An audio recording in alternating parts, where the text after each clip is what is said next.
Hola, good afternoon. Hi. I'm here with Sophia, and this is Russell, Dr. Russell, chiropractor. You met me before.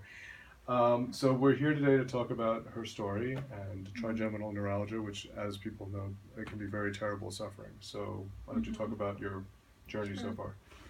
So one day I woke up and I was about 23. This is like 2 years and a half ago, and it was this terrible pain in all the left side of my face, and I just didn't know what to do. So I went to the dentist, and they told me like, "You're fine. You should go see a neurologist. It seems like trigeminal neuralgia."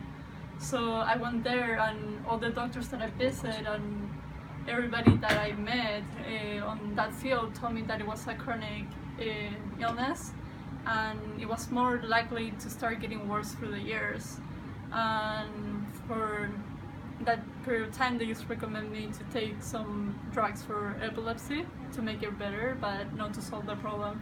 So I was really devastated and scared and hopeless. And I started reading a book, and one of the last pages say chiropractor, and I kind of ignored it for a while until I realized that was an option.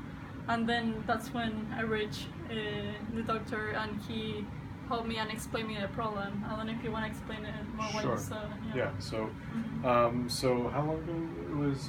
Back in December of 2015. So just about 8 months ago, Mhm. she came in suffering terribly.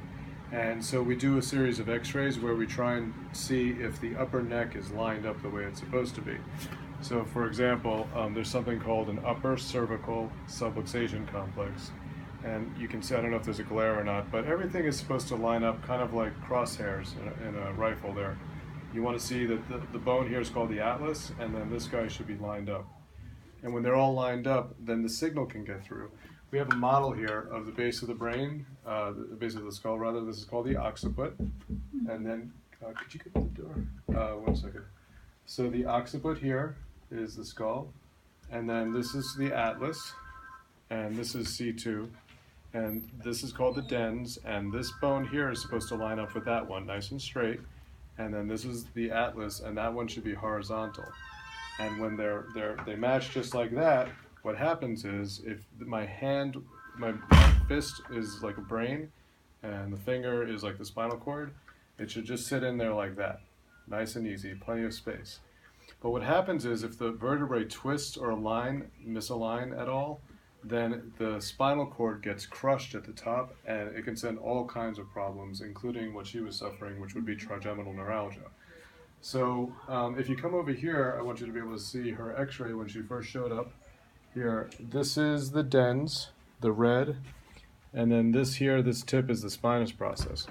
And what we noticed with hers, instead of being lined up where they were just nice and lined in a vertical line, hers was twisted 3.65 millimeters. So it was twisted just enough where it would close off the cross-sectional diameter of the hole, and then it put pressure on her spinal cord and gave her her problems.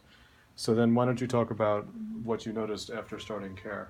So it was almost like a miracle, like incredible. Like the first day I came, I was with the pain, and then the second day I had a little pain, and then after that I never experienced pain ever again. So it has been 8 months of Right. pain free, uh, perfectly, like not any episode at all. But before it was every 2 months, so I went almost 2 years where I was having these episodes every 2 months of like extreme pain, and I couldn't even get out of the bed for a week. So Right. So we've yeah. gone from that, and what I do is I take, it's called an arthrostim, and what we do is we take it and it taps the bone back into alignment. So if I was on, let's just have you face this way. So hers shifted to the left. Turn this way, please, so they can see. I'll just get your hair there, and then so we get right on the bone, and we just come in here, and we just tap a little bit. Does that hurt? No. No. So they can't see. Are you still alive? Yeah. Yeah, good. Okay. So she lived. That's good. So, yeah, so this can help with trigeminal neuralgia. It can help with migraines. It can help with all kinds of things. And now, so she's gone from having an episode once every 2 months that would take her down for a week. And then now she's gone 8 months and you haven't had any episodes, right? Yeah. So if you suffer from trigeminal neuralgia, what we would recommend is this is called the X-ray is called an anterior to posterior A to P open mouth. So the jaw is open, and you take the X-ray right through there, and you should see the atlas and the bones lined up correctly. And if they're not, this can be a solution to things such as trigeminal neuralgia. So if you have any questions, my name is Dr. Russell Kun. We're at Evergreen Wellness in Ojai, California, which is a wonderful place to come and visit if you can. But if it's too far or you're somewhere around the world and you need some help and you're suffering terribly, contact our office and we can help talk your local chiropractor through the steps of how to correct and save your problems so you no longer suffer. Have a great day and we'll see you soon. Thank you.